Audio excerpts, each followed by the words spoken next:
है दोस्तों, आज इस वीडियो में हम क्लास 10th के साइंस का सेट 3 का दूसरा भाग सॉल्व करेंगे।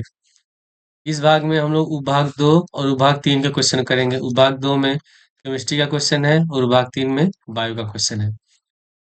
तो सबसे पहले क्वेश्चन 25 में लिखा है कि निम्नलिखित अभिक्रियाओं के लिए संतुलित समीकरण लिखिए। पहला लिखा हुआ है calcium hydroxide plus carbon dioxide equal to calcium carbonate plus जल।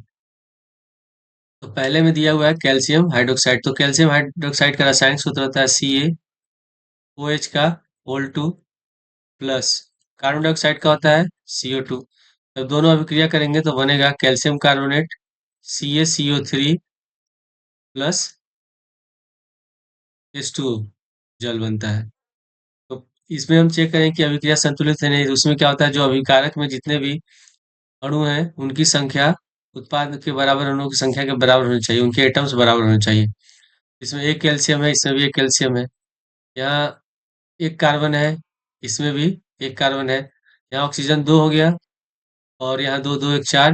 यहाँ 3 ऑक्सीजन है, यहाँ एक ऑक्सीजन, 3 1 4, और इसमें हाइड्रोजन 2, इसमें भी हाइड्रोजन 2 है। यानी कि अभिक्रिया क्या है, संतुलित है। इसके बाद दूसरे में दिया हुआ है कि barium chloride plus potassium sulphate अभिक्रिया करके बनाते हैं बेरियम सल्फेट और पोटेशियम क्लोराइड। तो बेरियम क्लोराइड का रासायनिक सूत्र होता है BaCl2 प्लस पोटेशियम सल्फेट का होता है K2SO4। और जब अभिक्रिया कर दोनों के बीच में होगा तो बनेगा हम लोग का barium sulphate BaSO4 plus potassium chloride KCl। इस अभिक्रिया को संतुलित करने के लिए यहाँ देख रहे हैं कि इसमें 2 क्लोरीन है, यहाँ 2 पोटेशियम है, लेकिन यहाँ एक क्लोरीन है, एक क्लोरीन है और एक पोटेशियम है। तो हम क्या करेंगे, इसमें 2 से गुणा कर देंगे। उसके बाद फिर यहाँ एक बेरियम है और एक सल्फेट आयन है, इसमें भी एक बेरियम है और एक सल्फेट आयन है। तो ये हमारी अभिक्रिया संतुलित हो गई। और तीसरे में दिया है जिंक प्लस सल्फ्यूरिक अम्ल। तो जिंक सल्फेट और हाइड्रोजन गैस मुक्त होता है। तो जिंक का हो जाएगा Zn प्लस सल्फ्यूरिक अम्ल का होता है H2SO4। दोनों अभिक्रिया करेंगे तो बनेगा जिंक सल्फेट ZnSO4 और प्लस हाइड्रोजन गैस मुक्त हो जाएगी। तो ये अभिक्रिया जो है ये संतुलित अभिक्रिया है। और चौथे में लिखा है कि सिल्वर नाइट्रेट और जिंक क्लोराइड अभिक्रिया करके बनाते हैं सिल्वर क्लोराइड और जिंक नाइट्रेट। ठीक है, तो सिल्वर नाइट्रेट का रासायनिक सूत्र होता है AgNO3। जिंक क्लोराइड का होता है ZnCl2। दोनों अभिक्रिया करके बनाएंगे सिल्वर क्लोराइड AgCl और जिंक नाइट्रेट ZnNO3 होल 2। ठीक है, तो इसको हम संतुलित करने के लिए इसमें हम क्या करेंगे, यहाँ 2 क्लोरीन है, 2 करने के लिए यहाँ 2 से गुणा कर देंगे, तो यहाँ भी 2 से गुणा कर देंगे। अब इसमें जो अभिक्रिया हो गई ये संतुलित अभिक्रिया हो गई। क्वेश्चन नंबर 26 है कि निम्नलिखित का कारण समझाइए। सबसे पहला लिखा है कि एक जस्ते की छड़ को कॉपर सल्फेट विलयन में डालने पर उसका नीला रंग धीरे धीरे गायब हो जाता है, इसका क्या कारण है। इसका उत्तर है कि कॉपर सल्फेट का विलयन नीले रंग का होता है और जब इस विलयन में जिंक की छड़ डाली जाती है तो जिंक कॉपर से अधिक क्रियाशील होने के कारण यह कॉपर को विस्थापित कर जिंक सल्फेट का रंगहीन विलयन बनाता है। यानी कि जो कॉपर सल्फेट है इसका जो विलयन का कलर होता है वो नीला होता है, और जो जिंक होता है कॉपर सल्फेट से अभिक्रिया करता है तो जिंक जब अधिक क्रियाशील होता है तो कॉपर को विस्थापित कर देता है और इसको हटा देता है और बनाता है जिंक सल्फेट और कॉपर। जो जिंक सल्फेट होता है इसका जो कोई कलर नहीं होता, ये कलरलेस होता है, रंगीन होता है। यही कारण है कि जो कॉपर सल्फेट का जो नीला रंग होता है वो धीरे धीरे गायब हो जाता है। दूसरे में लिखा है कि आयनिक यौगिकों के गलनांक कुछ होते हैं। उत्तर में है कि आयनिक यौगिकों के आयनों के बीच मजबूत वैद्युत आकर्षण बल होता है। इस बल को तोड़ने के लिए अधिक ऊर्जा की आवश्यकता होती है, इसी कारण आयनिक यौगिकों के गलनांक उच्च होते हैं। आयनिक यौगिक हो गया जैसे NaCl है, कैल्शियम सोडियम क्लोराइड। तो इसमें जो आयन होते हैं एक होता है Na प्लस, ठीक है, और Cl माइनस होता है। तो इनके बीच जो आकर्षण बल होता है वो कैसा होता है, वो वैद्युत आकर्षण बल होता है और इसको तोड़ने के लिए हमें अत्यधिक ऊर्जा की आवश्यकता होती है, इसलिए इनके जो गलनांक होते हैं ये कुछ होते हैं। 27 का पहला है कि उदासीनीकरण अभिक्रिया क्या है, इसके 2 उदाहरण लिखिए। उत्तर है कि जब अम्ल तथा क्षार अभिक्रिया करके लवण तथा जल बनाते हैं तो ऐसी अभिक्रिया उदासीनीकरण अभिक्रिया कहलाती है। इस अभिक्रिया में क्या होता है कि दो अभिकारक भाग लेते हैं, एक होता है क्षार, एक होता है अम्ल। तो इसका होता है क्षार का गुण, इसका होता है अम्ल का गुण। तो जब दोनों आपस में अभिक्रिया करते हैं तो अभिक्रिया करने पर जो लवण बनता है, ये हो गया NaCl और प्लस जल बन रहा है। तो इसमें जो हमारा उत्पाद बनता है ये ना ही अम्लीय होता है ना ही क्षारीय होता है।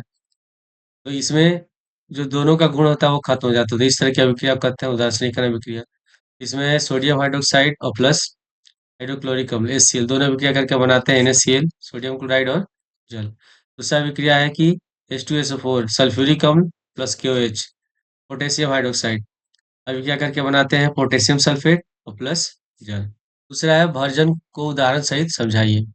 इसका उत्तर है कि सांद्रित अयस्क को अकेले या अन्य पदार्थों के साथ मिलाकर उन उसके गलनांक से नीचे वायु की नियंत्रित मात्रा में गर्म करने की क्रिया को हम भर्जन कहते हैं। इसका उदाहरण हो जाएगा ये 2ZNS है। ZNS है, ठीक है। इसको संतुलित करने के लिए 2 से गुणा किया गया है। ZNS जो होता है ये जिंक का अयस्क होता है जिसका नाम है जिंक ब्लेंड। तो जब इसको हम वायु की नियंत्रित मात्रा में गर्म करते हैं, ऑक्सीजन की उपस्थिति में गर्म करते हैं, तो बनता है जिंक ऑक्साइड और प्लस सल्फाइड ऑक्साइड गैस मुक्त होती है। क्वेश्चन नंबर 3 है कि निम्नलिखित यौगिकों के आपसी नाम लिखिए। सबसे पहला लिखा हुआ इसमें CH3C, फिर उसका डबल बॉन्ड है OH। तो इसमें जो हम लोग का ये जो कार्यात्मक समूह है उस वो क्या है हम लोग का COOH है। और ये जो अम्ल है हम लोग का इसको हम कहते हैं एसिटिक अम्ल और इसका आईपीसी नाम होता है एथोनोइक अम्ल। एथोनोइक अम्ल, ठीक है। और दूसरा दिया CH3CHO। तो इसमें जो CH है ये हम लोग किसका है, एल्डिहाइड ग्रुप का है। इसमें जो कार्यात्मक समूह है वो कैसा है, एल्डिहाइड है। इसमें CHA होता है उसके लास्ट में क्या लगाते हैं, अल लगाते हैं। इसका हो जाएगा ये एक इसमें कार्बन है तो ये हो जाएगा हम लोग का मेथेनॉल। अथवा में दिया है कि निम्नलिखित पर संक्षिप्त टिप्पणियां लिखिए। सबसे पहले लिखा हुआ मिसेल, इसका उत्तर होगा जब साबुन को पानी में घोला जाता है तो इसके अणु एक विशेष प्रकार की संरचना बनाते हैं जिसे मिसेल कहते हैं। इस संरचना में आयनिक सीरा जल के अंदर होता है जबकि हाइड्रोकार्बन पूंछ जल के बाहर होती है। इसमें तैलीय मैल मिसेल के केंद्र में एकत्र हो जाते हैं। मिसेल के रूप में साबुन सफाई करने में सक्षम होता है। दूसरा दिया है कि संक्षारण। इसका उत्तर होगा कि जब धातु की सतह जल, वायु या अन्य किसी पदार्थ के संपर्क में आती है तो धातु की सतह संक्षारित होने लगती है। तो इस घटना को हम कहते हैं संक्षारण कहते हैं। उदाहरण में जैसे लोहे पर जंग लगना, ये भी संक्षारण का उदाहरण है। चांदी की सतह का काला पड़ना। क्वेश्चन नंबर 3 में है योगात्मक अभिक्रिया। इसको हम संयोजन अभिक्रिया भी कहते हैं। उत्तर होगा कि ऐसी अभिक्रिया जिसमें दो या दो से अधिक अभिकारक मिलकर एक नया उत्पाद बनाते हैं योगात्मक अभिक्रिया कहलाती है। मतलब इसमें दो या दो से अधिक जो पदार्थ होंगे वो एक साथ अभिक्रिया करेंगे और अभिक्रिया करने के बाद केवल सिंगल एक पदार्थ बनता है। जैसे इसमें कार्बन है ऑक्सीजन है, दोनों अभिक्रिया करके बनाते हैं कार्बन डाइऑक्साइड गैस। तो ये अभिक्रिया योगात्मक अभिक्रिया है। इसके बाद विभाग 3 में बायो का क्वेश्चन है। 28 में लिखा है कि पुनरुद्भवन और मुकुलन का सचित्र वर्णन कीजिए। इसका उत्तर है सबसे पहले है पुनरुद्भवन। किसी जीव के कटे कायिक भाग से नए जीव का निर्माण पुनरुद्भवन कहलाता है। जैसे स्पंज, हाइड्रा आदि जीवों को दो या दो से अधिक भागों में काटने पर प्रत्येक भाग अपनी कमियों को पूरा करने करके एक पूर्ण जीव बना लेता है। ठीक है, उसके बाद है मुकुलन। मुकुलन अनेक बहुकोशिकीय जीवों जैसे हाइड्रा में अलैंगिक जनन की सामान्य विधि है। इनके कोशिकाओं में पुनर्जनन की क्षमता होती है। हाइड्रा हाइड्रा में मुकुल बहुकोशिकीय संरचना है। इसके बाद 29 में कि मनुष्यों में लिंग निर्धारण प्रक्रिया का सचित्र वर्णन कीजिए। इसका उत्तर है कि मनुष्य की सभी कायिक तथा जनन कोशिकाओं में 46 गुणसूत्र होते हैं, जिसमें 44 गुणसूत्रों में के 22 समजात जोड़े होते हैं, यानी कि दोनों में 22 जोड़े समान होते हैं। शेष एक जोड़ा गुणसूत्र लिंग गुणसूत्र कहलाता है। पुरुष में इस गुणसूत्र में एक तथा दूसरा बड़ा होता है। इसमें बड़ा एक्स तथा छोटा वाई गुणसूत्र कहलाता है। पुरुष की जनन कोशिकाओं में एक्स वाई गुणसूत्र तथा स्त्रियों में एक सेक्स गुणसूत्र होता है। लिंग गुणसूत्र लिंग निर्धारण की का कार्य करते हैं। पुरुष दो प्रकार के शुक्राणु बराबर मात्रा में उत्पन्न करते हैं, जिसमें एक शुक्राणु में एक्स गुणसूत्र तथा दूसरे शुक्राणु में वाई गुणसूत्र होता है। स्त्री के एक प्रकार के ही अंडाणु उत्पन्न करती हैं, जिसमें एक्स गुणसूत्र होते हैं। ठीक है। जब एक्स गुणसूत्र वाले शुक्राणु अंडे को निषेचित करता है, तो एक्स एक्स युग्मनज लड़की में विकसित होता है। और जब वाई गुणसूत्र वाला शुक्राणु अंडे को निषेचित करता है, तो एक्स वाई युग्मनज लड़के में विकसित होता है। क्वेश्चन नंबर 30 है कि प्रकाशानुवर्तन तथा गुरुत्वानुवर्तन को उपयुक्त चित्रों की सहायता से परिभाषित कीजिए। तो सबसे पहले प्रकाशानुवर्तन। जब एक पादप को किसी कमरे की खिड़की के सामने रखा जाता है, तो खिड़की के जिस दिशा में प्रकाश कमरे में आता है, तो पादप कुछ दिनों बाद प्रकाश की दिशा में मुड़ जाता है। प्रकाश उद्दीपन के लिए पादपों की यह अनुक्रिया प्रकाशानुवर्तन कहलाती है। अगला है गुरुत्वानुवर्तन। गुरुत्व उद्दीपन के लिए पादपों की अनुक्रिया गुरुत्वानुवर्तन कहलाती है। जड़ें गुरुत्व की दिशा में वृद्धि करती हैं। यह क्रिया धनात्मक गुरुत्वानुवर्तन होती है। प्ररोह में गुरुत्व की विपरीत दिशा में वृद्धि होती है, जिसे ऋणात्मक गुरुत्वानुवर्ती कहते हैं। इसके बाद इस सेट का लास्ट क्वेश्चन है क्वेश्चन नंबर 31। अंतःस्रावी ग्रंथियों से आप क्या समझते हैं? मानव के किन्हीं 4 अंतःस्रावी ग्रंथियों द्वारा स्रावित हार्मोन के कार्यों का वर्णन कीजिए। सबसे पहले अंतःस्रावी ग्रंथियों का परिभाषा है ऐसी ग्रंथियां जो अपने हार्मोन को सीधे रक्त में छोड़ती हैं, अंतःस्रावी ग्रंथियां कहलाती हैं। जैसे पीयूष ग्रंथि है, ऑटू है, थाइमस है, अग्नाशय है आदि। मनुष्य के 4 अंतःस्रावी ग्रंथियों द्वारा स्रावित हार्मोन के कार्य निम्नलिखित हैं। सबसे पहला है पीयूष या पिट्यूटरी ग्रंथि। इस ग्रंथि को मास्टर ग्रंथि भी कहा जाता है। यह ग्रंथि अनेक हार्मोन्स का स्राव करती है।